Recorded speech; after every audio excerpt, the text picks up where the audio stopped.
Bonjour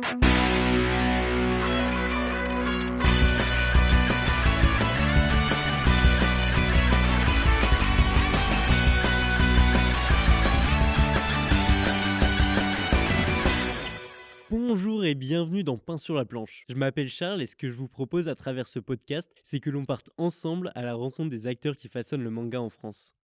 Pour ce premier épisode de Pain sur la planche, notre invité n'est autre que Senshiro, auteur français du manga Suite Concrète paru aux éditions Kana et comportant bientôt 3 tomes. Au cours de cet épisode, on découvre un mangaka plein de vie et surtout une personne dévorée par un amour de la BD. De la jeunesse de sa passion à la réalisation de son rêve, il revient sur les étapes clés de son parcours et on comprend que c'est à force de travail et de débrouillardise qu'il a su se glisser parmi les rares auteurs français à être édités dans la maison aussi prestigieuse qu'est Kana. On revient également sur l'importance du groupe pour un auteur, tant pour rester motivé dans son travail que pour continuer à progresser. Finalement, c'est un épisode bourré de références et parsemé de conseils qui vous est proposé par Senshiro. Pour rester informé des nouveaux épisodes, avoir accès aux meilleurs moments du podcast et découvrir nos sélections manga de la semaine, venez nous suivre sur pslp.podcast sur Instagram. Aussi, pour le tournage de ce podcast, nous avons été magnifiquement accueillis par la librairie Apum Bapum, que nous souhaitions remercier par un court message publicitaire. Au cœur de la capitale française et à 2 pas des jardins du Luxembourg se trouve une librairie pas comme les autres, Apum Bapum. On raconte qu'au sein de ces locaux se cachent d'inestimables trésors et dans ce dédale de l'occasion se trouvent des génies du conseil prêts à vous guider à travers ces 1001 BD. Alors, si vous êtes à la recherche de BD, de mangas, comics d'occasion ou de collection, n'hésitez pas et passez le pas de cette belle librairie. Bonjour Senshiro, bienvenue Bonjour. dans Pain sur la planche. Plutôt bienvenue chez Apum Bapum parce qu'aujourd'hui c'est eux qui nous accueillent. Première question, comment vas-tu ? Bah ça va très bien et toi ? Bah écoute, je vais très bien, je te remercie et je te remercie d'être là. Bah merci pour l'invitation et puis bah merci à Apum Bapum pour les Ouais, locaux là, c'est trop cool. C'est vraiment super. Apum Bapum, c'est une librairie qui est située où ? Dans le quartier de Saint-Michel à Paris, Exactement. juste à côté de la station de métro et puis bah ils font de la bande dessinée d'occasion majoritairement. C'est ça, c'est une super librairie, on vous en parlera un petit peu plus en détail à la fin. Ouais voilà. Ce que je te propose, le but de cette interview, c'est d'apprendre à te connaître, d'apprendre à connaître ton métier et de voir un peu ce que c'est d'être mangaka aujourd'hui et les ambitions que tu peux avoir par la suite. Et pour commencer, j'aimerais bien qu'on remonte sur le Senshiro du début, le Senshiro de quand il était petit. Ok.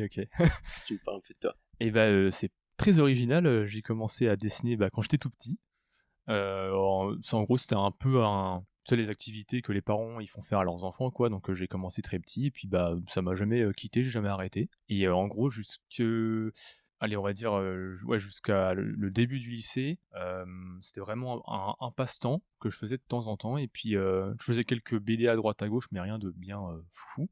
Quand je voyais des Power Rangers à la télé je faisais des dessins Power Rangers, quand je voyais Yu-Gi-Oh c'était Yu-Gi-Oh et tout, donc pas trop de personnalité et tout. Et puis quand je suis arrivé au lycée, je sais pas pourquoi, j'ai décidé que maintenant fallait faire des pages, tu vois. Et en gros, comme j'avais un lycée où souvent j'avais des grosses pauses entre le matin et l'après-midi, ou des fois les cours de l'après-midi sautaient, donc je me retrouvais avec une après-midi de libre, j'en profitais pour rentrer et faire des pages. Et c'était à cette époque-là que j'ai eu mes premières idées de BD, de manga et tout. Et alors ça doit être dans la même année, je me suis inscrit sur un forum de manga, et c'est à cette époque-là que j'ai choisi le pseudo Senshiro, parce qu'il fallait un pseudo pour s'inscrire. Et donc Senshiro, c'est le premier truc qui m'est passé par la tête. Donc vraiment un pur hasard. Ouais, voilà, c'est ça, ouais. Je pense pas que ça veut dire quelque chose en japonais ou quoi, mais je me suis dit, putain, Senshiro, c'est stylé, vas-y, je vais mettre ça. Ça sonne très bien, ouais. Et puis voilà. Et du coup, sur ce forum-là, on pouvait parler de manga et puis poster ses dessins et avoir des retours et tout. À l'époque, il y en avait beaucoup des forums comme ça, c'était cool. Et du coup, j'ai continué à poster des trucs là-dessus pendant facile 6-7 ans au moins. Et je me suis fait tous mes potes là-bas de dessin. C'était quoi un peu que tu postais, des pages, ouais, des chapitres, des dessins, des pages. C'est là que j'ai fait mes premières séries, donc tous les 3-4 jours, je postais une nouvelle page, on me donnait des retours dessus et tout. Et c'était aussi l'occasion de découvrir d'autres gens, de voir comment ils bossaient, d'apprendre des différentes façons de bosser et tout. Et en gros, de la seconde jusqu'à la fin de mes études, donc Bac+2, j'ai posté des BD sur les forums, sur des sites comme Manga Draft, qui sont des sites de manga amateurs. Et c'est comme ça que j'ai commencé à accumuler des gens qui me suivaient et tout. Et en gros, ouais, plus la fin de mes études se rapprochait, plus je savais que j'allais pas faire long feu dans les études. Et que fallait vraiment que j'accélère le pas pour avoir un niveau éditable, on va dire. Et t'as pris conscience quand que tu voulais faire de la BD? C'était quand t'es rentré au lycée ou... Non, je pense que Ah, c'était genre en primaire. oui. Genre vraiment depuis tout petit, j'aimais bien le dessin. Genre quand j'étais en maternelle, tu vois, je voulais faire paléontologue parce que j'étais dans ma phase dinosaure, tu vois. Mais après, genre, je savais que je voulais plus faire paléontologue. J'aimais bien le dessin, mais je m'étais jamais dit, je m'étais même jamais posé la question de qu'est-ce que je ferais plus tard en fait. Et un jour, je sais plus, je crois que c'était en CE2, je crois. Tu sais, à l'époque, on s'invitait à nos anniversaires. Et ce qu'on faisait, c'est qu'on faisait des petites cartes et tout, Ouais. tu sais, personnalisées. Et moi, mes cartes, je les avais dessinées du coup. Ok. Au lieu d'imprimer un truc, je les avais fait moi-même. Et je sais plus pourquoi. Genre, si voilà, la mère d'un de mes potes, elle avait dit: ah, tu dessines bien et tout, tu devrais faire de la BD. Et genre, moi, je me souviens, j'ai fait: ok, bah, je ferai ça. C'est parti de là. Genre, ouais, c'était vraiment. Genre, tu sais, pour moi, c'était une évidence. Genre, c'était même Ah pas oui. un rêve et tout. Tu sais, c'est: bah, ouais, plus tard, bah, je ferai ça, ce sera normal et tout. Et t'as quand même décidé d'aller jusqu'au bac+2? C'est mes parents qui ont décidé. C'est tes parents qui ont décidé. Genre, en gros, ma mère, en fait, quand je lui ai dit que je voulais faire de la BD plus tard, elle m'a fait: ouais, bah, passe ton bac d'abord, et puis après, on verra. Fais des études et tout. Et du coup, j'ai passé mon bac. Elle m'a fait: ouais, fais quand même un bac+2 et tout. J'ai passé mon bac+2, et puis là, elle pouvait plus me renvoyer dans les études, tu vois. Donc, j'ai fait des petits boulots de merde. J'ai fait de l'illustration en freelance pendant 1 année. C'était comment? Bah, j'ai quasiment rien gagné. Mais c'était bien, ça a payé mes dépenses en fait. Ok. Tu vois, j'ai pu m'acheter du matos grâce à ça. Et bah, pile quand on va dire en gros, l'année de freelance en illustration, c'était vraiment le temps que je fasse mon dossier d'édition pour être édité, tu vois. D'accord. Donc ça a servi un peu de zone tampon, on va dire. Donc vers 2010. C'est entre 2018 et 2019, je Ok. crois. Et après, bah, ça a marché pour le dossier d'édition. Donc c'était un peu, pour revenir à ce que tu disais par rapport aux parents, la condition sine qua non pour que tu fasses de la BD, c'était d'avoir au moins un bac+2. Ouais, voilà, ouais. Mais une fois que t'avais ça, en soi, ils avaient compris que t'étais motivé et ils ont Oui, ils ont puis ma accepté. mère, elle a compris que les études, ça servait à rien de me renvoyer là-dedans parce que j'allais perdre mon temps en Ouais. fait. Et puis bah ouais, après j'ai quand même trouvé tu sais, des boulots à temps partiel dans des domaines de mes études. Donc Ok. j'avais trouvé un service civique à la Cité des Sciences en médiation scientifique. Ok, parce que tu as fait un bac+2 dans... Ouais, dans un bac+2 en génie biologique. D'accord. Voilà. Qui était la suite de ton... Bac STL. Ok, Donc bac c'est sciences et STL, techniques de suivi d'un laboratoire, bac, ok. voilà. Et en gros, bah ouais, j'avais fait donc 6 mois à la Cité des Sciences, c'était vraiment cool. Et c'était là que j'avais fait mes premières illustrations rémunérées. Ah ouais? Ouais. Dans quel cadre? Bah, en gros, il y avait un atelier pour des doctorants Ok. qui servait à présenter leur thèse en genre 3 minutes, tu vois, et à les mettre en relation avec des gens du milieu, donc d'autres chercheurs, des entrepreneurs et tout. Et en gros, il leur fallait un support visuel, tu sais, pour présenter leur thèse. Et donc moi, on m'avait demandé de faire des dessins humoristiques qui représentent leur thèse, tu vois. Ok. Un peu comme du dessin de presse. C'est très original. Ouais. Et puis moi, bah, je m'étais dit: ah bah ouais, vas-y, ça peut être marrant. En plus, moi, j'adore détourner des trucs pour faire des trucs marrants. Donc, par exemple, il y avait une meuf qui faisait un doctorat sur adapter les visites au musée à des gens handicapés.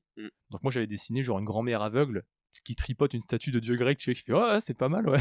Tu vois, que des trucs comme ça, un peu graveleux, enfin, dans ce style-là. Et puis, bah, forcément, tu vois, quand les doctorants ils présentent ça et qu'il y a le poster, tu sais, tout le monde rigole, ça se détend un peu. C'est souvent très très sérieux, tu vois, la recherche et tout. Donc bah, ça les a aidés à présenter leur truc. C'est marrant parce que là, t'as vraiment matché deux choses qui ont peu de choses à voir. Enfin, je veux dire, t'as fait un génie biologique. Ouais. Et derrière, t'arrives à en faire du dessin. Enfin, c'est... Bah en fait c'est ça, c'est une belle pirouette. l'univers. Même si j'étais à la Cité des Sciences, il me disait: vas-y, dessine quand même, tu vois. Genre, c'est vraiment toutes les étoiles étaient alignées Ouais, pour voilà, que tu fasses c'est de la ça, BD, pour que tu fasses du dessin.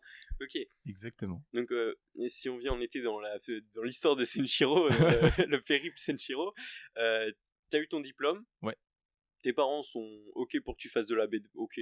Oui, voilà, ils ont c'est compris, bon, ils ont ouais. compris. T'as fait des petits jobs. Ouais. T'as fait de l'illustration et en même temps t'as pu commencer à monter un dossier. Ouais, c'est ça. Et là, qu'est-ce qui se passe là? T'as ton dossier. Alors en gros, mon dossier, je l'ai fini vers début 2019. Et je me souviens, j'avais été à Angoulême pour le présenter à des éditeurs et tout. Festival de la BD. Ouais, c'est ça, ouais, Ok. à Angoulême.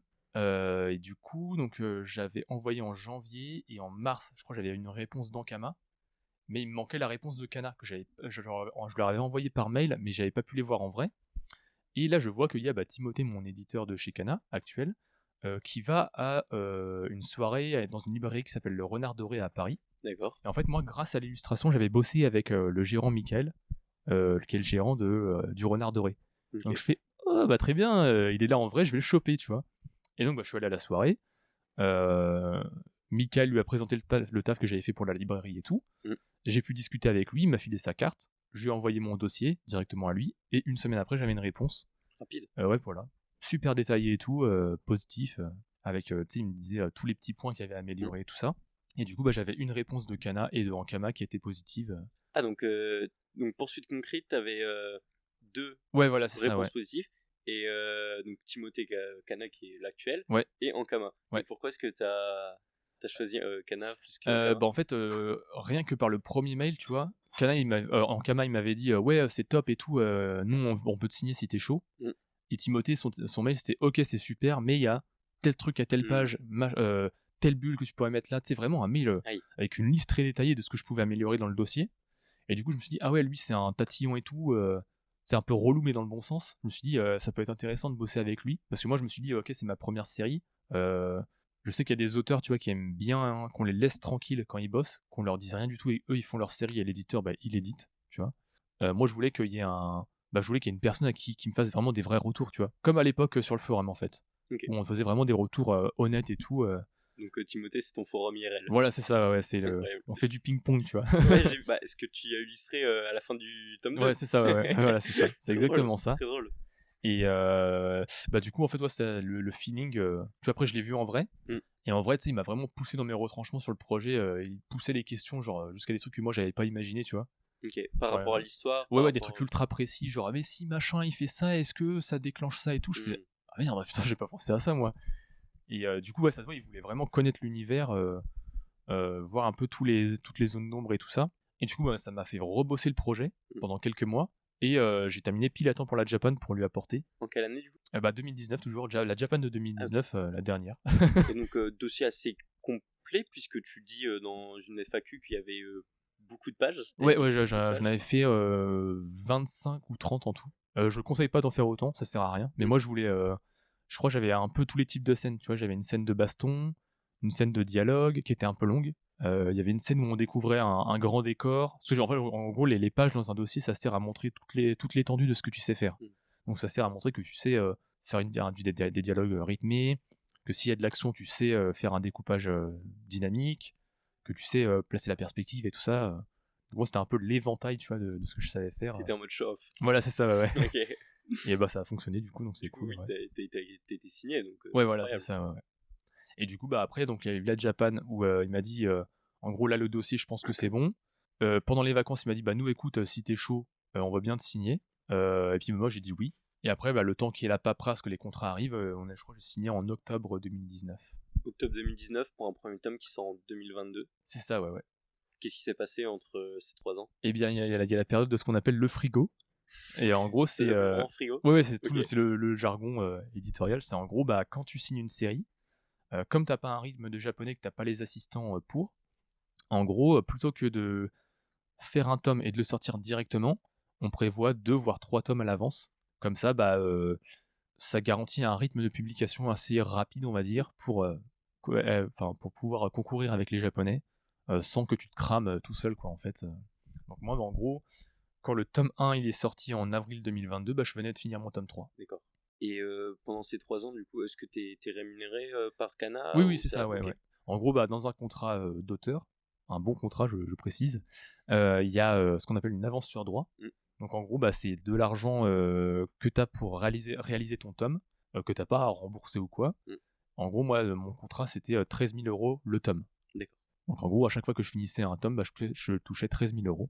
Après, selon les éditeurs, tu peux découper ça en plusieurs factures comme tu veux et tout. Il y en a qui choisissent d'être payés tous les mois, d'envoyer des planches tous les mois. Il y en a qui préfèrent être payés tout à la fin ou tout au début. C'est en fonction du contrat. C'est ça, voilà. Ouais. Okay. Et le contrat, ça peut varier, pareil, c'est selon comment tu négocies et tout. Et après, bah, quand la BDS sort, t'as des droits d'auteur, mais tu dois d'abord rembourser l'avance avec tes droits d'auteur. Donc par exemple, si moi j'ai touché 13 000 € sur mon tome 1, donc il faut faire 13... Enfin, faut que en gros, je touche 10% sur un tome. Donc en gros, je touche 70 centimes par tome qui est vendu. Et en gros, ces 70 centimes, je les touche pas tant que mes ventes n'ont pas rapporté 13 000 € à mon éditeur. Et ça, je pense que c'est commun à tout le monde de l'édition, que ce soit BD, manga, roman, etc. et même à la musique. Oui, je pense que c'est pareil partout. très similaire. Faut que l'éditeur il rentre dans ses frais avant de te filer des thunes, c'est normal, quoi. Ouais, c'est ça. Ouais. Ok. Et donc pendant 3 ans, t'es financé par Kana du coup avec ton avance. Ouais. Premier tome qui sort. Aujourd'hui, enfin il y a 2 jours, le deuxième tome qui sort. C'est ça, voilà. Et le troisième, j'imagine qu'il va sortir dans 4 mois, quelque chose comme Ouais, ça. il sort en octobre. En octobre, ok. Après, qu'est-ce qui se passe? En gros, là, on attend les retours de vente pour le. En gros, il faut les retours de vente des 2 premiers tomes, je crois, pour voir un peu c'est quoi la direction, la courbe et tout. Et en gros, si ça fonctionne, il y a une suite. Si ça fonctionne pas, il y aura une autre série. Enfin voilà, quoi. Okay. Le projet il continue pas. Ouais, je comprends. Voilà, en gros, c'est pas là. En gros, c'est pareil pour tout. Je pense c'est quand tu démarres une série, on attend toujours de voir les retours pour voir si on se lance dans la suite. Après, Kana, tu vois, ils disent même si ça marche pas forcément au bout de 2 tomes, on peut pousser un peu la série pour voir si ça prend sur le long terme. Mais ça, après, c'est à voir en fonction des auteurs. Bien sûr.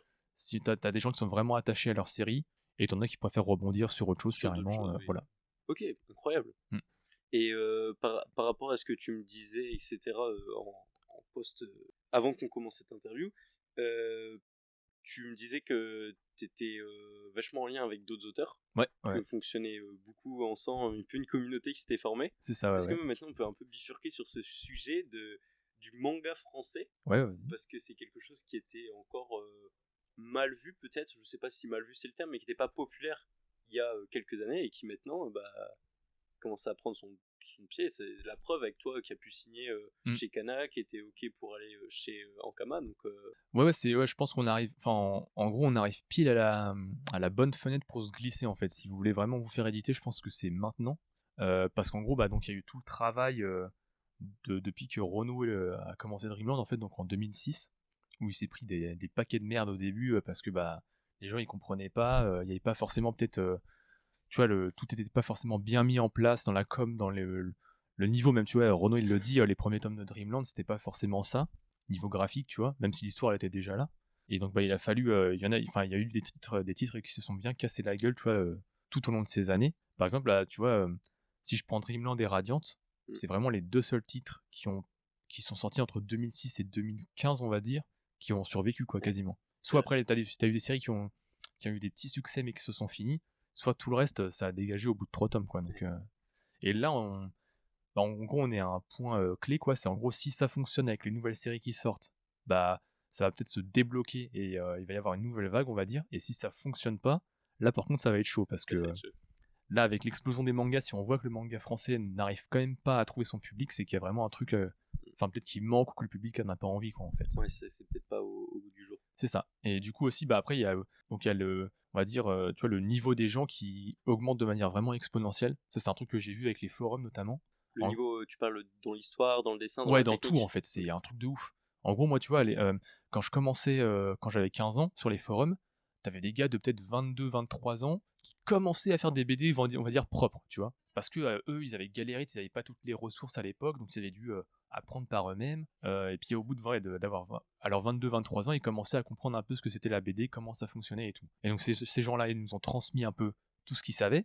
Du coup, nous, on a pu augmenter notre niveau beaucoup plus vite. Et on va dire, à 18 ans, on avait le niveau que eux, ils avaient à 23 ans. Puis nous, on a fait la même chose avec les plus jeunes, ce qui fait qu'on avait des mecs de 15 ans qui avaient notre niveau, tu vois, avec 2-3 ans de moins, tu vois. Et en fait, ça fait que ça depuis 15 ans. Et du coup, maintenant, t'as des mecs qui arrivent, ils ont 18 ans, et c'est des giga cracks. Pas forcément peut-être en BD parce que c'est ultra dur, tu vois, c'est ultra complet, mais des fois en illustration, tu fais putain, mais le mec, t'as eu 3 vies avant ou quoi? Il y a une effervescence à ce niveau-là en France, sur l'illustration et tout, qui se ramène. C'est incroyable. Ouais, c'est un truc de ouf. Il y a des gens, ils ont un style, tu te dis, putain, mais t'as des journées de 72 heures, c'est pas possible, quoi. Et du coup, là, moi, j'ai un pote, il doit avoir 2-3 ans de moins que moi, et il a le niveau d'un japonais, en fait. C'est-à-dire, il bosse au Japon, tu vois, il a déjà fait des one-shots au Japon, il a gagné des concours là-bas et tout.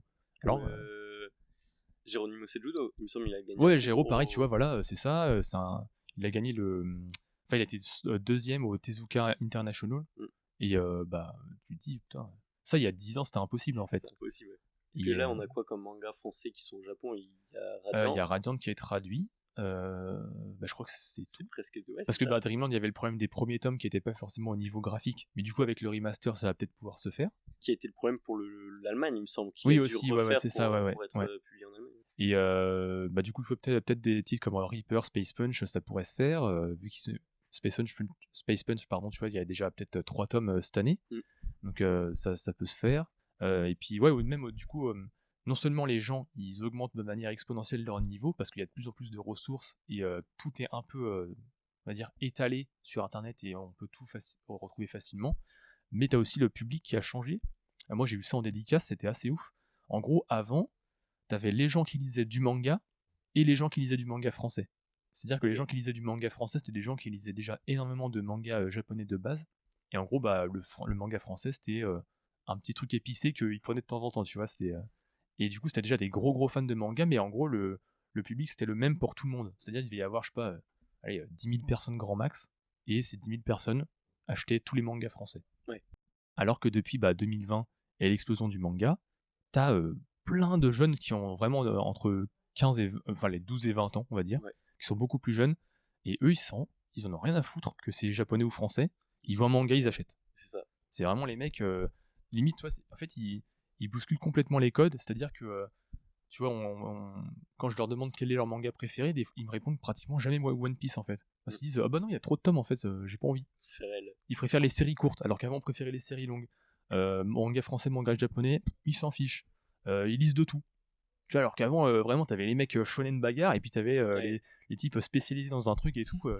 Et du coup, tout ce nouveau public-là, forcément, ça ramène du nouveau monde, du sang frais dans le manga français, on va dire. Et c'est grâce à ça que ça peut changer, je pense aussi. C'est ça, et puis aussi l'État qui, on en parlait tout à l'heure, mais les chèques culture pour les lycéens et tout, là, les 300 € qui partent début d'année dans les mangas. Ouais, appelez ça le chèque manga direct, ça ira plus vite. C'est ça, le chèque manga, c'est un régal. Et du coup, il y a toute une communauté d'auteurs qui se crée, et ça, c'est une question que je voudrais aborder avec toi. En plus, on parlera aussi après de ton organisation dans le travail, mais avant ça, comment est-ce que ça t'aide le fait que vous soyez plusieurs mangaka français et vous évoluiez en même temps? Ça, tu vois, c'est un truc que, justement, que j'avais depuis que j'étais sur les forums. Donc c'est vraiment le travail en groupe, c'est un truc, je le dis tout le temps, tu vois, dès qu'il y a des jeunes qui viennent en dédicace et qui veulent des conseils, je leur dis, trouve-toi des potes qui font de la BD et ça ira 10 fois plus vite. Parce que en gros, tu partages tous tes ressentis, tu partages toutes tes techniques.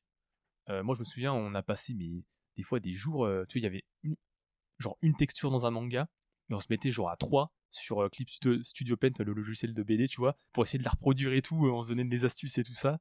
C'est trop bien, tu vois. Et pareil, dès que t'en as un qui a un doute, il montre un bout de planche, il fait vous pouvez m'aider sur telle onomatopée, telle pose et tout, hop, on lui donne nos idées et tout ça. Et puis quand tu vois quelqu'un faire une erreur, t'es pas obligé de la faire pour progresser, du coup t'as 5 cerveaux au lieu d'un, du coup forcément t'avances plus loin, t'avances plus vite.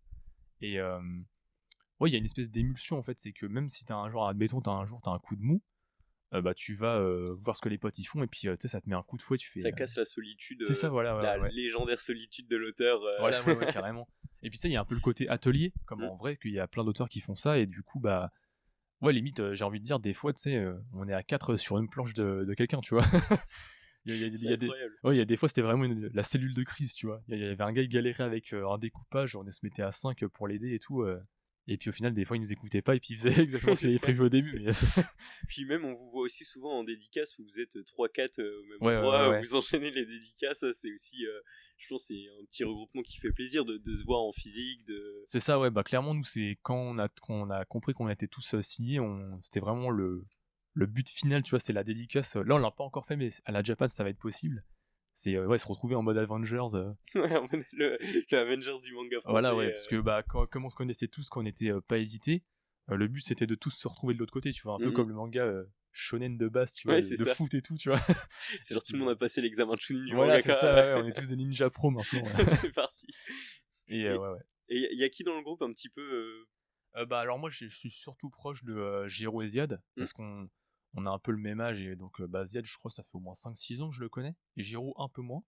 Mais en gros, avant, Jiro et Ziad, ils faisaient un fanzine qui s'appelait le Wanted, où en gros il y avait aussi, donc il y avait Jiro, Ziad, il y avait aussi Johan, qui est édité, mais il a pas encore sorti ses bouquins, qui sortent en 2023 chez Kana.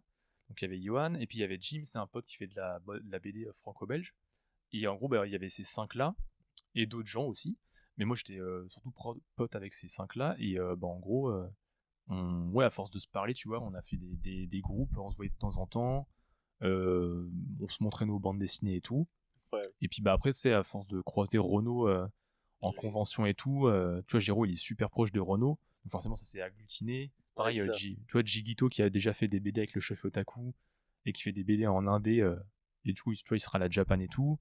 Donc tout ça, ça s'est un peu mélangé, et puis on a fait une espèce de grand groupe. Comme tu dis, hein, c'est les Avengers. Ouais, voilà, c'est ça, ouais, c'est Avengers, vraiment et ça. la tour Avengers, c'est la Japan Expo. Voilà, c'est ça, ouais. C'est incroyable. Puis après, tu vois, il y a pas tous les mangaka français, tu vois, il y en a d'autres qui préfèrent bosser dans leur coin et tout ça, mais nous, comme on a un peu la même énergie, on est... Tu vois, Renaud nous appelait les sgegouzes.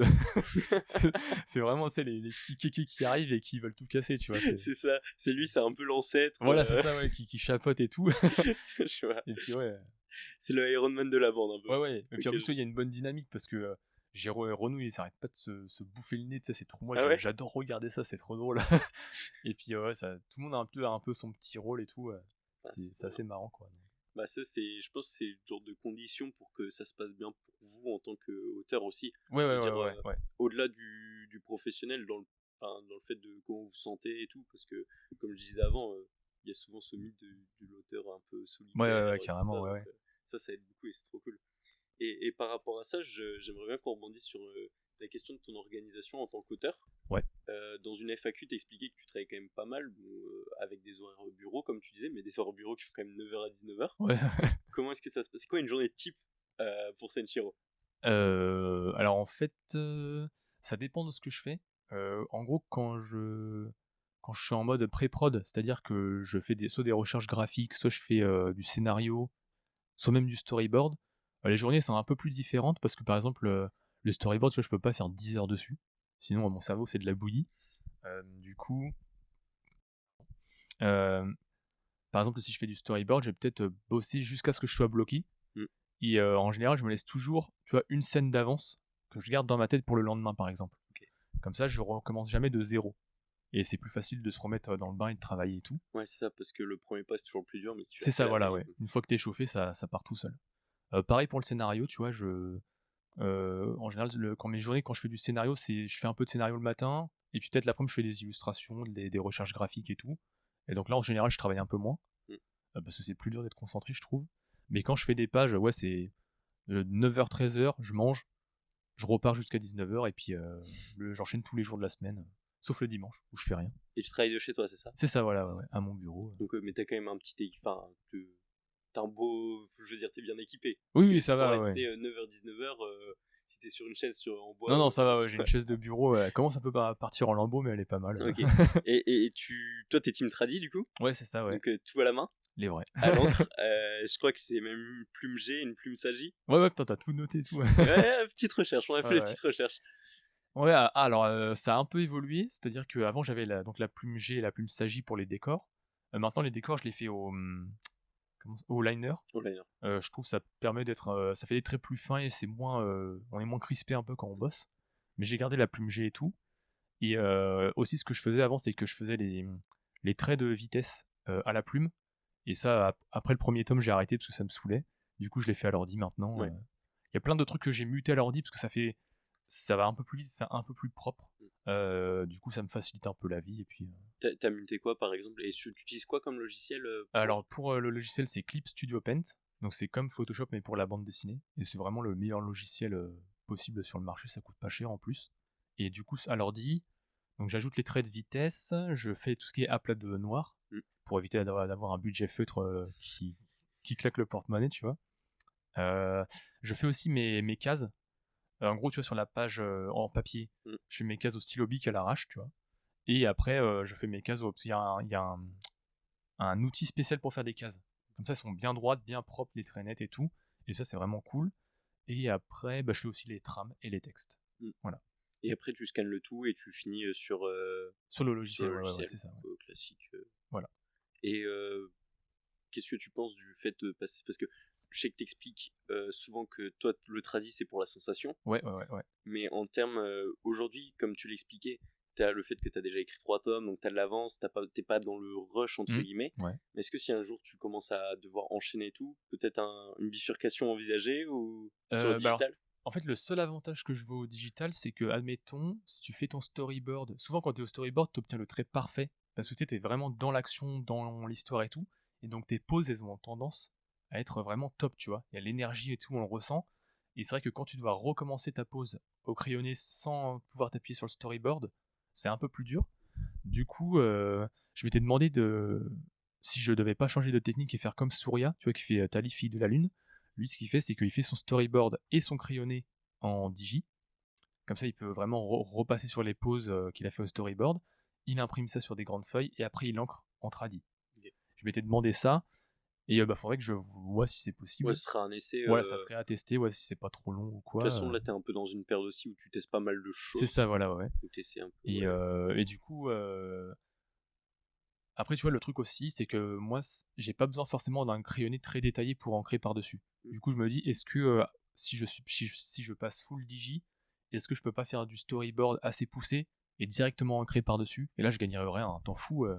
Et ce qui est bien aussi, c'est que en digital, admettons, t'as une case, t'es en train de l'ancrer et tu veux tester un effet, tu peux directement mettre les trames, les aplats noirs et recommencer si ça te plaît pas. Alors que tradi, t'es obligé d'imaginer l'effet final et de faire ton trait en conséquence. Par exemple, s'il y a, je sais pas, un gros aplat noir, tu vas pas forcément le mettre tout de suite, et donc tu dois deviner un peu, est-ce que avec cet aplat noir, je peux mettre pas mal de détails à tel endroit, laisser blanc à tel endroit. Il y a plein de, on va dire, quand tu es en tradi, il faut vraiment bien maîtriser ton style pour être rapide et gagner du temps. Dans la logique du dessin, c'est ça, la méthode, etc. Et en parlant de, là, tu m'expliques que tu peux faire des allers-retours sur le dessin, etc. Ouais.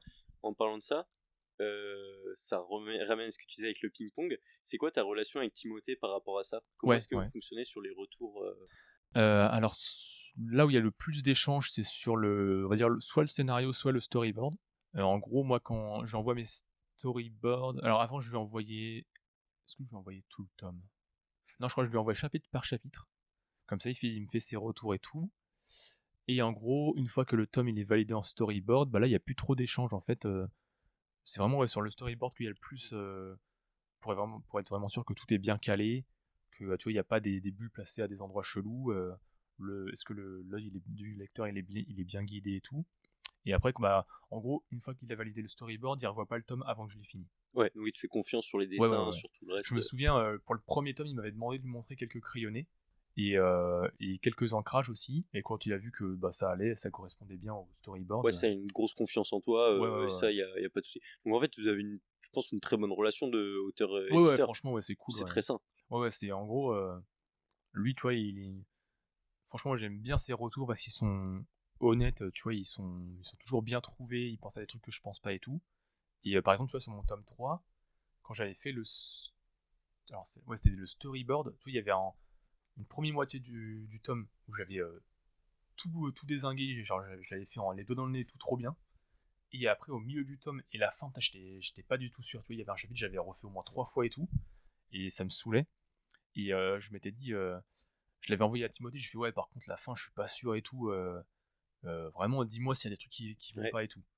Et lui, il me va envoyer un mail, bah non, en fait, c'est trop bien, c'est une super fin pour un arc et tout. Du coup, moi, je m'étais dit, putain, heureusement qu'il est là, parce que si je devais bosser tout seul, moi, limite, je sais pas, je l'aurais pas fait le tome, tu vois.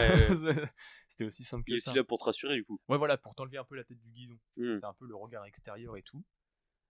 Ouais, puis après, des fois, tu sais, il me fait des petits retours quand il voit les pages ancrées sur certaines expressions. Des fois, il me dit, est-ce que tu peux pas accentuer tel truc et tout. Ouais, je vois. Mais ça, c'est plus rare. Ça dépend, ouais. Et c'est aussi lui qui va gérer toute la partie, je sais pas si c'est l'éditeur qui va gérer ça, mais tout ce qui est dédicacé, etc. Non, ça, c'est les attachés presse. De Cana. Ouais, Stéphanie, et là, il y a Camille et Thibaut aussi. Et donc c'est elle qui voit avec tous les libraires qui organisent tous les événements, toutes les interviews et tout. Ça pareil, c'est un travail. Et moi je vois des fois des mails qu'on m'envoie à 3h du match, je fais quoi? c'est un délire. Ah oui, donc ouais. de travail. Genre je pense, moi je fais une semaine ça, après je pars en burn-out, merci, au revoir, salut. Allez, salut. Ouais, c'est les échanges de mails et tout, en plus il faut être diplomate, tu sais, avoir la tchatch et tout. Bien sûr. Peu. Et non, et aussi du coup, Timothée, tu vois, il gère vraiment l'aspect création de l'histoire, mais il gère pas du tout l'aspect tout ce qui est logistique de vente, ouais, et puis aussi et surtout sais, gérer les couvertures, Oui. la mise en page du bouquin, C'est pas les lui, fautes ça. d'orthographe, ça c'est son assistant, D'accord. Emmanuel, qui gère ça. Et du coup, bah, c'est bien parce qu'en fait, s'il y a un peu, tu sais, des frictions ou de la tension par rapport à. Bah, en fait, c'est un peu le côté chiant, tu vois.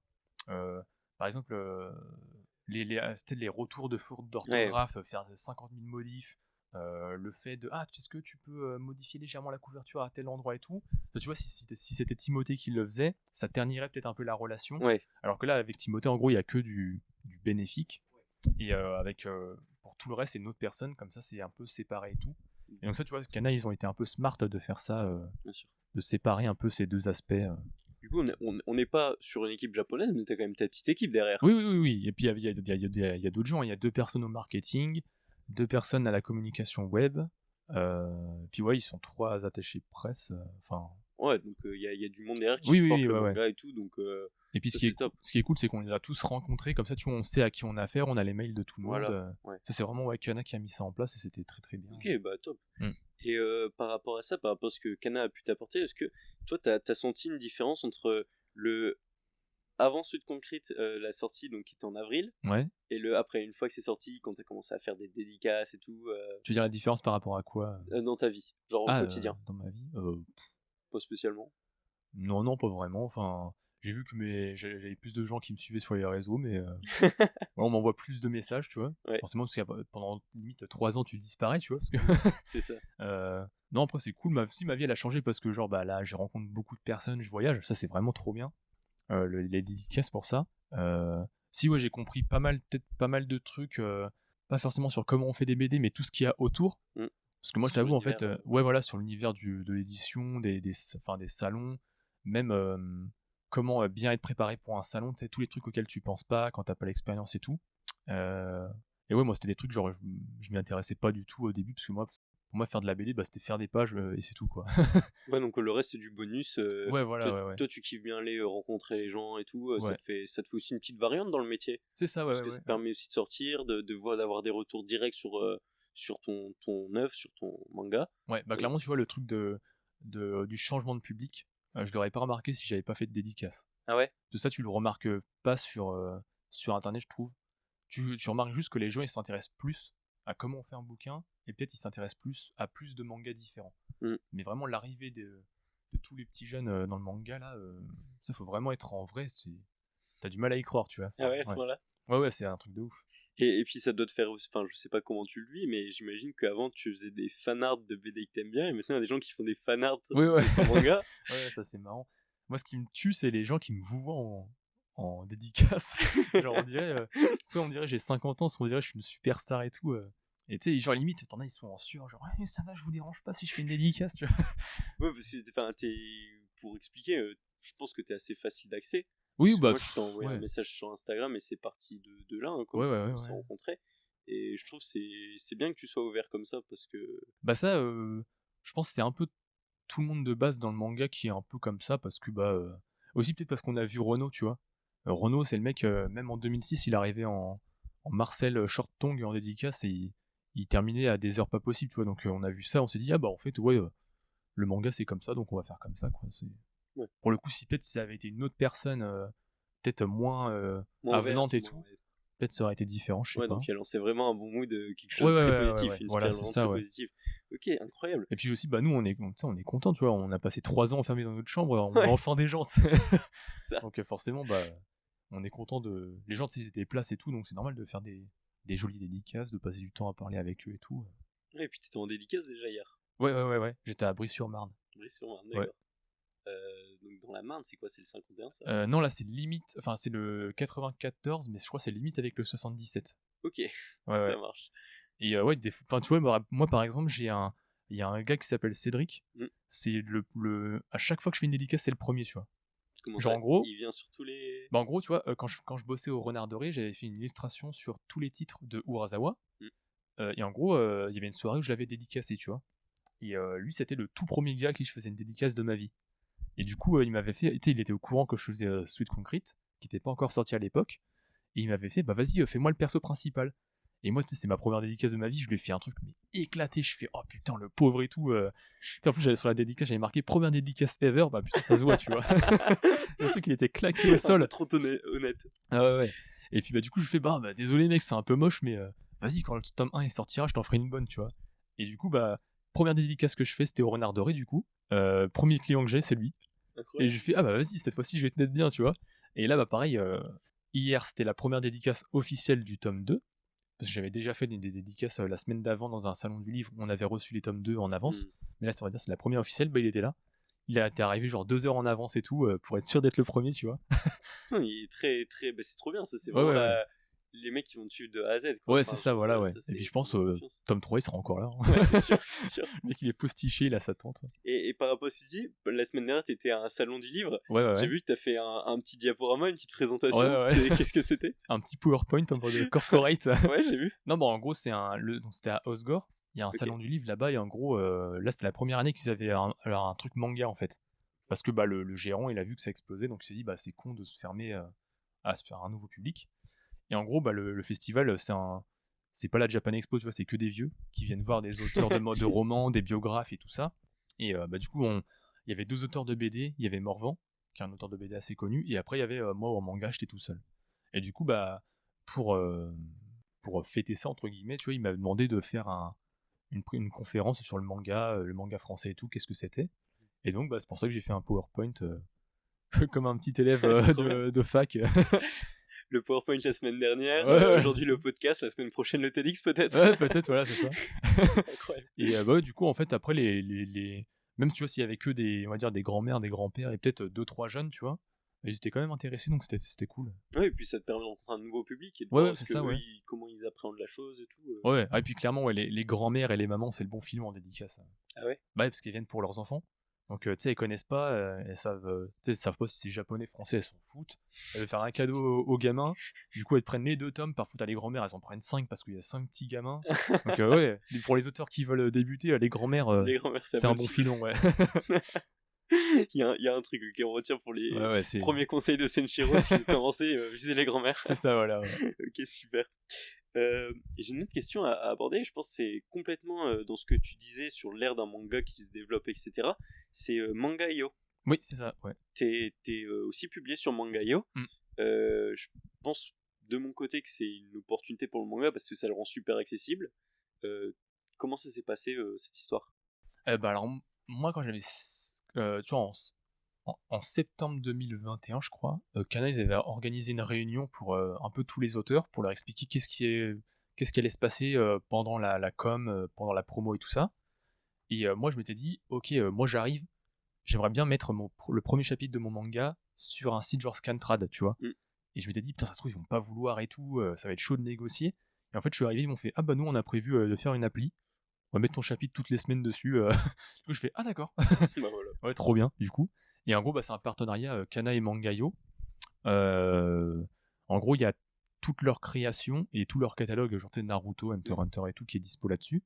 Et du coup, bah oui, comme ils ont prévu de sortir 4 créations Kana cette année. Donc tu fais partie? Voilà, ouais, moi j'étais le premier. Là, il y a eu Onera qui est sorti.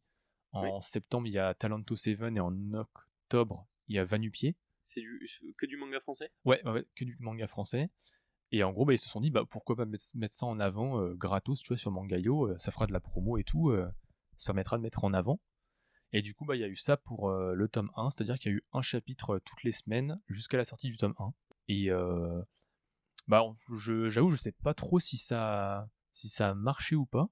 Je sais que ça a permis, au moins je sais que vers la fin, tu vois, de la promo, quand il y avait les chapitres qui sortaient, plus moi à la fin, j'ai fait un espèce de décompte avec des illustrations. Là, ça a été un peu l'avalanche sur les réseaux niveau personnes qui se ramenaient et tout. Donc je pense que ça a été efficace pour ça. Maintenant, je sais que en manga français, la plupart des gens, ils préfèrent vraiment lire en version papier. Je suis d'accord avec toi sur le fait que beaucoup de gens préfèrent le manga papier, mais je pense que c'est aussi un bon canal d'acquisition d'avoir quelqu'un qui est sur Manga.io qui connaît pas forcément ton manga. Ouais. Il tombe dessus, il va lire quelques chapitres et il va se dire c'est cool et tout, j'aime bien, en plus c'est français, je vais aller l'acheter en vrai, tu vois. Je pense que au-delà du fait que les gens puissent le lire sur l'application, un truc que je trouve vraiment cool, c'est qu'ils puissent le découvrir par l'application, tu vois. Oui, ouais. C'est vrai que j'en ai eu 2-3 comme ça en dédicace, qui, tu sais, ils avaient pas forcément lu tout le tome 1 avant de venir, mais ils en avaient lu 2-3, ils se sont fait: «Ah ouais, cool, ça sort quand et tout, machin, ah bah, j'y vais», et puis je chope le tome.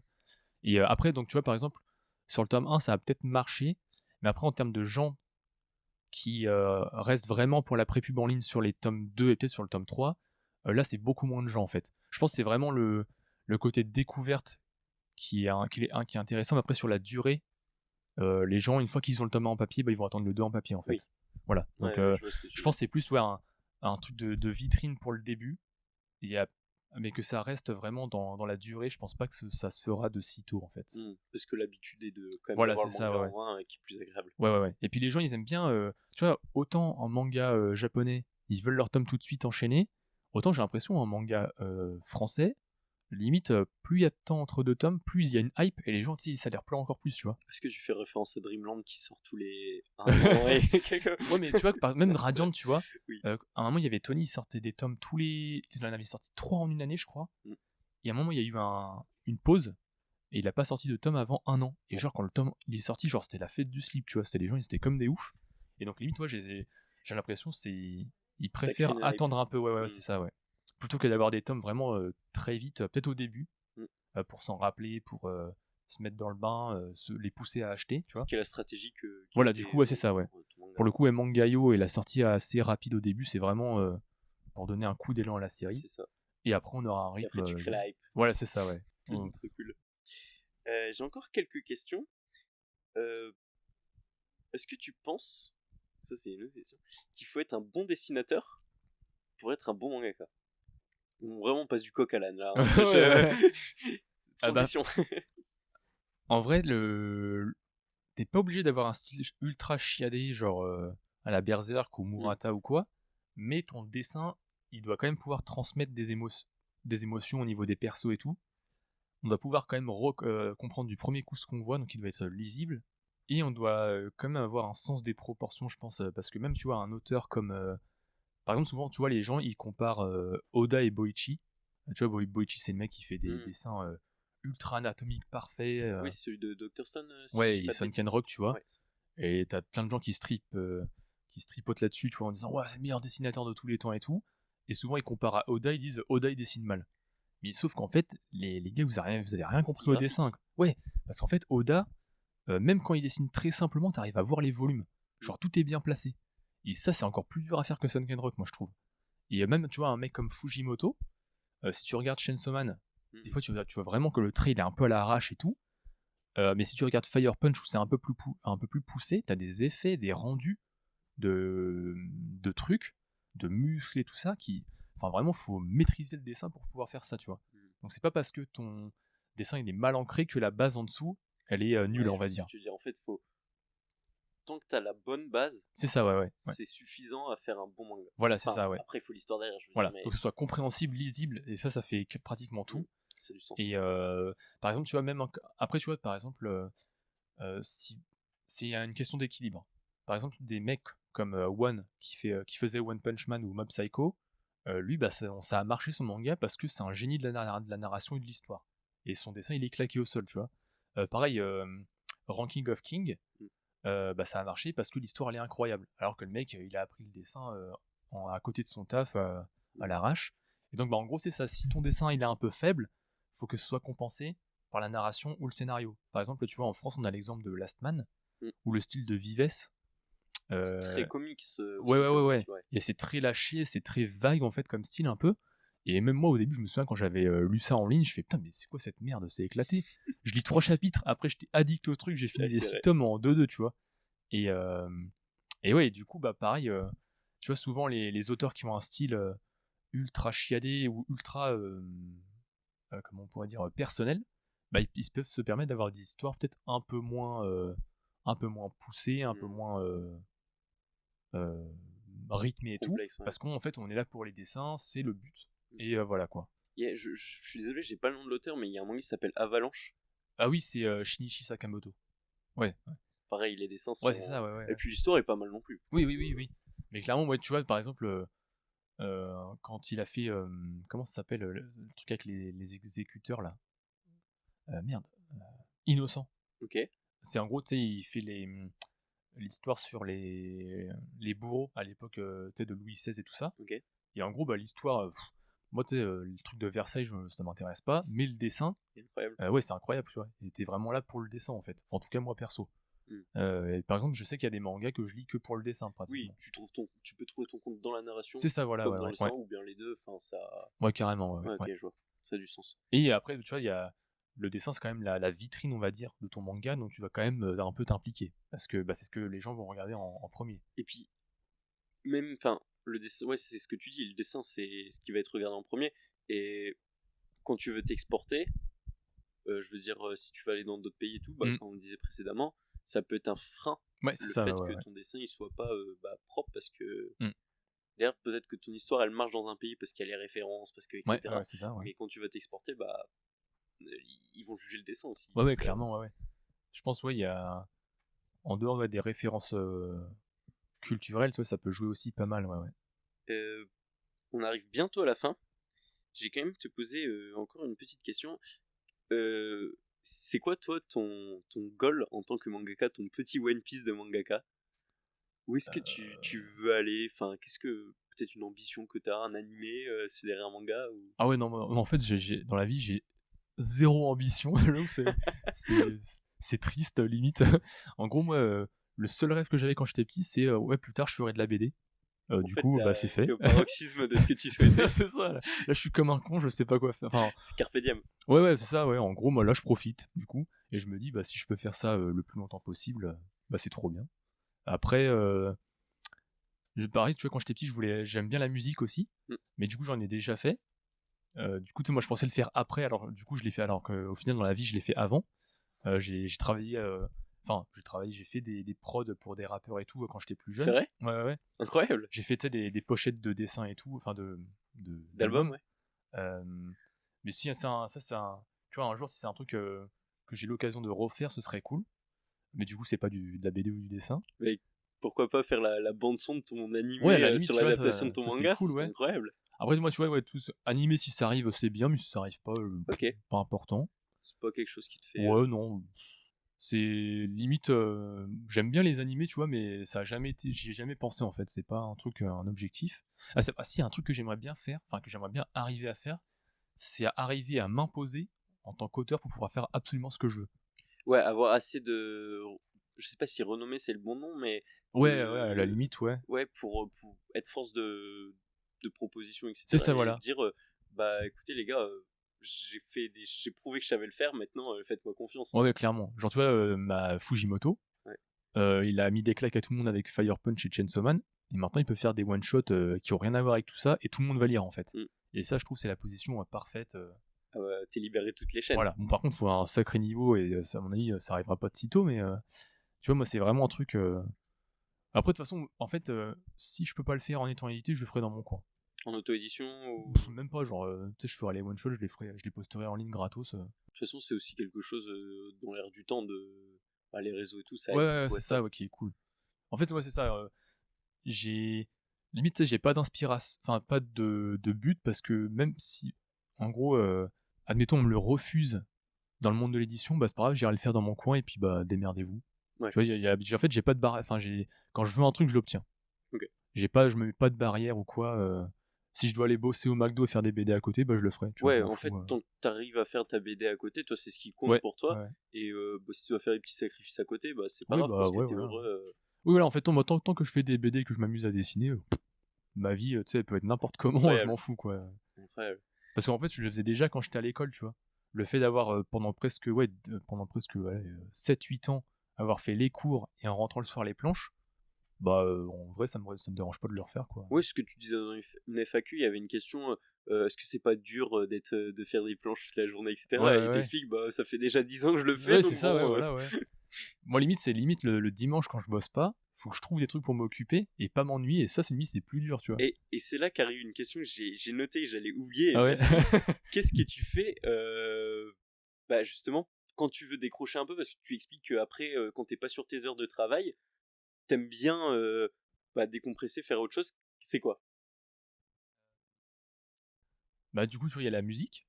Pendant un temps, ça me prenait beaucoup de temps, mais là, bah là, avec la promo, en fait, je bosse la semaine et je fais les dédicaces le week-end, donc j'ai plus trop le temps.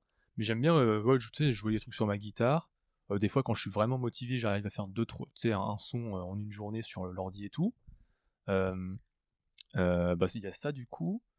Après, tu vois, j'aime bien. Bah, en gros, quand c'est le dimanche, j'essaie de rattraper toutes les lectures, tu sais, que j'ai zappées. Genre les scans qui sortent sur Manga Plus, les bouquins que j'ai pris à la bibliothèque ou à la librairie. J'aime bien jouer aux échecs aussi. Ça, j'y joue tous les jours. Sur chess.com. Ouais, voilà, ouais.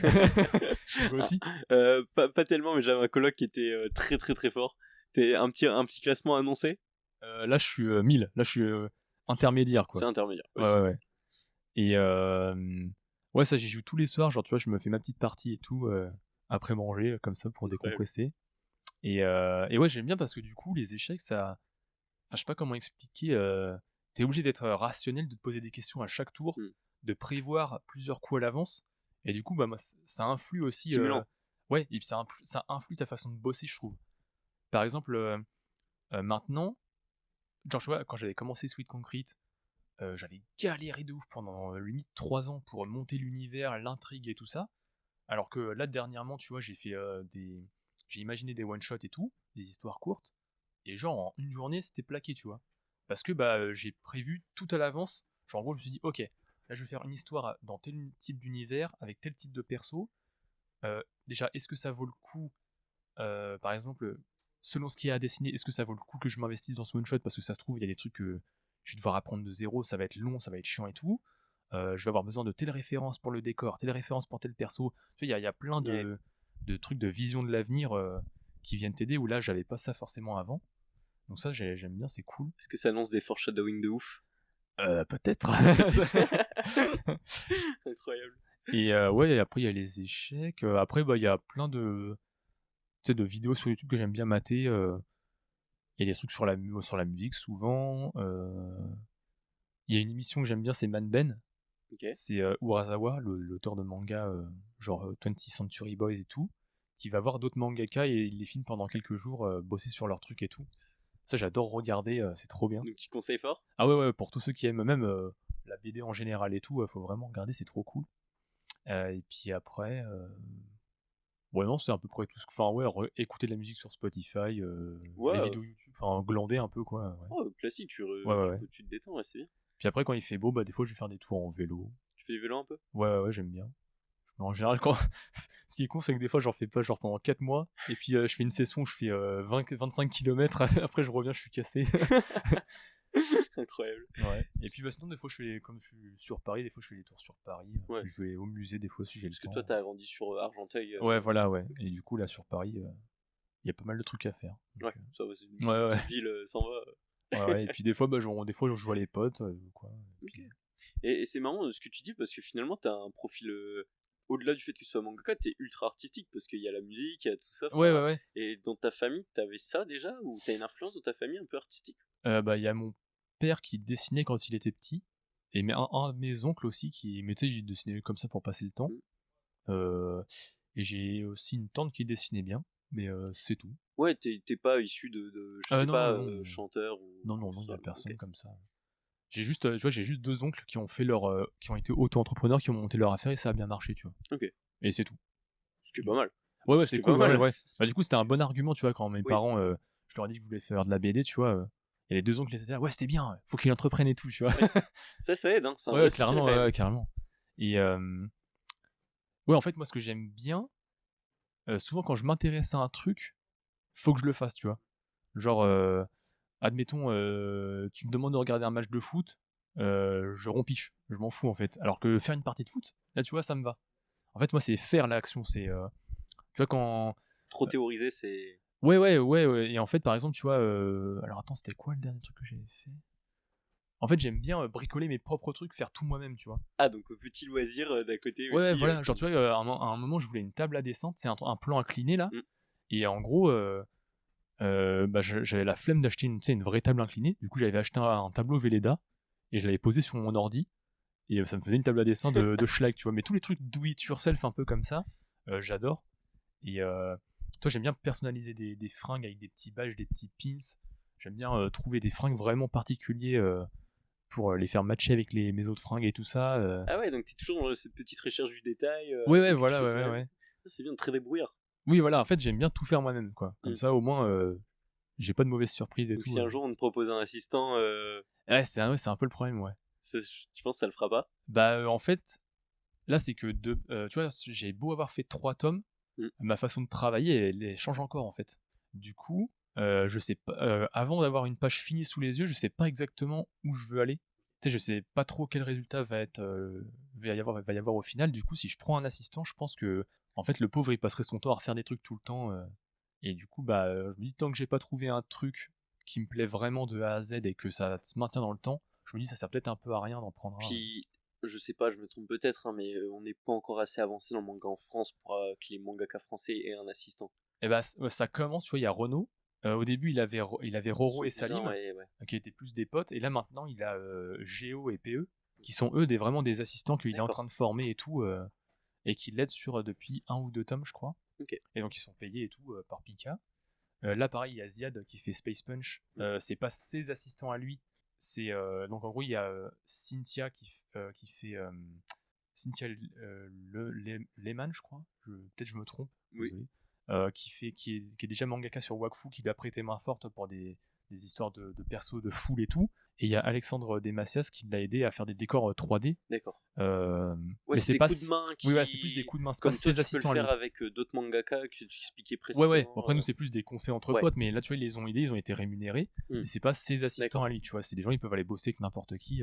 Ça a du sens. Et tu vois, par exemple, Tony, pendant un temps, il avait eu un assistant pour l'aider avec les trames, les aplats noirs et tout. Et puis au final, ça a pas matché, tu vois. Et du coup, il préfère retravailler tout seul. Oui, ça a essayé. Ouais, voilà, c'est ça, ouais. Du coup, bah. Et puis aussi, il y a le problème de. Quand tu travailles pas en full digital, avoir des assistants qui sont pas avec toi sur les lieux, à mon avis, c'est compliqué, tu vois. Parce qu'en gros, en digital, t'envoies les fichiers de la page et puis c'est réglé, quoi. Mais. Et t'aimerais avoir, justement, ça me fait penser à avoir sur les lieux tout ça, avoir un genre de coworking d'auteurs de manga. Ouais, ça, on avait regardé pendant un temps. Ouais. Parce que tu vois, il y a Ziad qui est sur Paris aussi. Et on avait regardé les prix d'atelier, c'est hors de prix. Et puis même les espaces de coworking, c'est trop cher. Et puis, tu sais, tu peux pas, dans la plupart, tu peux pas laisser tes affaires sur place. Du coup, il y avait pas trop d'intérêt. Ouais, vous ayez vos propres bureaux. C'est ça, ouais. Mais à la limite, tu vois, sur d'autres villes, tu t'y mets à plusieurs. Des villes moyennes où c'est moins cher. Ouais. Là, il y a moyen de monter un truc. Paris, peut-être. Cool. Non, Paris, trop cher. Bon, ouais. Ouais, ça a du sens. Ok, bah top, je pense qu'on a fait pas mal le tour. Okay. Donc on va poser la petite question de la fin. Ah ouais? Ouais, la petite question de la fin, alors, rien de très dur. Hein. Mais ton conseil pour, peu importe, pour un mangaka, pour un dessinateur, un conseil de vie. Déjà, mon premier conseil, c'est faites des pages. Parce que je vois souvent des gens qui disent qu'ils veulent faire du manga, de la BD et tout, et soit ils font rien du tout, et ils attendent, je sais pas, peut-être ils attendent la bonne personne pour faire la BD avec eux, ou des fois ils veulent être mangaka mais ils font que de l'illustration, et en fait c'est pas du tout les mêmes tafs. Du coup vraiment, dans votre intérêt, faites des pages déjà pour avoir le niveau, mais surtout pour voir si ça vous plaît en fait. Parce que moi j'ai déjà vu des tweets de gens, genre ah putain j'ai voulu faire une BD mais en fait c'est atroce, comment vous faites pour faire ça et tout. T'imagines genre t'as fait 12 pages sur un malentendu, tu sais, tu signes ton dossier et tu te retrouves à en faire 200 et t'aimes pas ça, bah... Moi j'ai déjà entendu des histoires d'auteurs qui étaient dégoûtés après leur première BD, tu vois. Donc je pense vraiment dans votre intérêt physique et mental, essayez de voir si ça vous plaît vraiment. Et, petite méthodologie pour faire une page. Oui, ouais, commencez par des histoires vraiment simples. Pour si vous débutez, genre des histoires, je sais pas, même des gags au début, on s'en fout. Un peu la Garfield de 3 cases. Ouais, voilà, ouais, pour voir déjà un peu c'est quoi le métier de refaire 3 fois le même dessin, tu vois. Et ouais, commencer par des histoires courtes aussi pour maîtriser le côté narration-histoire. Des trucs même qui paraissent simplistes, on s'en fout. Parce que de toute façon, les premières histoires que vous ferez, vous les ferez, sur le moment où vous trouverez ça bien, et puis 2 jours après, tu vous dirais, putain, mais c'est quoi cette merde? C'est moi qui ai fait ça et tout. Et ouais, voilà, c'est commencer par le B à bas. Après, en dessin, souvent on me demande comment on fait des décors et tout ça. Bah, en fait, il n'y a pas de secret. C'est, tu vois, quand tu veux bien dessiner un perso, bah, tu fais des planches anatomiques. Donc tu commences par dessiner les mains, les avant-bras, les trucs comme ça et tout. Et après, tu arrives à faire un corps humain qui se tient à peu près. Bah, pour les décors, c'est pareil. Faut commencer par, je sais pas, tu prends tes godasses en photo, un verre d'eau, un bureau, et puis tu recopies, tu essaies de comprendre, même à la limite décalquer par-dessus, tu vois, pour comprendre les formes et tout, ça peut aider. Et puis plus t'avances, plus tu fais des trucs compliqués. Puis sur YouTube maintenant il y a beaucoup de... Ouais, clairement, il y a plein de tutos et tout. Je sais qu'il y a Proco que je trouve incroyable pour les dessins Ouais. d'anatomie qui simplifient énormément. Je sais pas si tu... Ça me dit rien le Stanco. nom, mais ouais, il y en a plein des chaînes et tout. Et puis après, ouais, si vous trouvez des bouquins, pourquoi pas. Moi, je me souviens que j'avais trouvé un bouquin de perspective qui s'appelle Framed Perspective. Et en gros, il y a le même bouquin, mais pour l'anatomie pardon, et la composition. Et moi, j'avais recopié tous les dessins qu'il y avait dans le bouquin. Et je me souviens que ça m'avait aidé. Forcément, Ouais, voilà, c'est ouais. un bouquin énorme respect. Et puis voilà. Et puis, ouais, voilà, comme on disait tout à l'heure, bosser en groupe, je retrouve, dès que vous commencez, même n'importe quelle activité, en vrai, trouvez-vous des gens, des potes qui font le même truc que vous, et ça ira 10 fois plus vite en fait. Ouais. Bon, bah, c'est nos 2 petits conseils de la fin. Ouais, voilà, ouais. Et une lecture pour finir, peut-être une conseil. Qu'est-ce que tu nous lis en ce moment? Là en ce moment, alors là dernièrement j'ai lu Dead Demon Destruction de Inyo Asano. Trop bien, c'est vraiment mon coup de cœur de 2021 je pense. À ce moment-là? Ouais, là il me manque juste un tome, c'est le dernier et j'attends, ça va être trop bien. Et après il y avait Kowloon Generic Romance. Okay. Ça paraît c'est un mélange de shoujo, de seinen et de fantastique, c'est trop cool. Et après la claque je pense c'est pour tout le monde, c'était Dan Da Dan. Là pareil ça fait 50 chapitres qui sont parus, c'est 50 masterclass. Je pense que c'est quand ça va arriver en France ça va être le nouveau limite peut-être le nouveau Naruto, tu vois. Ah ouais? Ah ouais je pense. Okay. Si c'est bien s'ils ont bien communiqué dessus, qu'ils arrivent bien à cibler le public, je pense que ça marche de ouf. Parce que c'est top, même que ce soit pour les adultes ou pour les gamins de 15 ans, ça va être trop bien quoi. Trop cool. Ouais. Bah, si vous voulez, pour acquérir ces mangas, vous pouvez venir chez Apum Bapoum pour aller Ouais, à peut-être petite qu'ils pub. les auront, ouais. Peut-être qu'ils les ont. Bah, Senshiro, un grand merci. Bah. Grand merci de nous avoir accordé du temps, parce que là, on est quand même à 1h06 d'interview. Ah bah ça va, c'est donc, cool. Ouais, c'est pas mal du tout. Et on te souhaite bon courage pour la suite et bonne Japan Expo qui commence dans 4 jours. Ah putain ouais, je suis absolument pas prêt. on va tous mourir, en plus il y a de la canicule de prévu et tout. Il y a canicule? Ouais, ils ont prévu genre 35 et tout. Hein. Ça régale. Ah, j'espère la clim elle est prête, hein, parce que... Bon bah rip ceux qui ont prévu leur meilleur cosplay. Ouais, courage à vous, on n'est pas du tout ensemble. Et puis ouais, courage à tous ceux qui viennent, parce que déjà, franchir le RERB, déjà il y a que les plus courageux qui vont y arriver. Non mais ça fait du bien, parce que je sais pas s'il n'y a pas eu de Japan Expo l'année dernière. Ah non, ça fait 2 ans qu'il n'y en a pas eu, ouais. Donc là ça va être... Bah là déjà ils ont prévu d'agrandir, je crois, avec 2 hangars en plus. Hein. Ouais. Pour bien dispatcher, qu'il n'y ait pas les allées qui soient comme des trains japonais. Quoi. Ouais, c'est ça, qu'ils soient pas bondés. Ouais. Mais à mon avis ça va être chaud, mais... Bah hâte de voir ça, moi je passerai vous voir là, Japan, ouais, donc, carrément, trop cool. Avec plaisir. Bah, merci Senshiro. Bah merci pour l'invite. Si vous êtes ici, c'est que vous avez écouté le podcast jusqu'au bout, et je vous en remercie. J'ose alors vous demander de laisser un avis sur Spotify ou un commentaire sur Apple Podcast. Cela permet de faire découvrir le podcast à encore plus de personnes et, je l'espère, à soutenir le manga en France. Au revoir.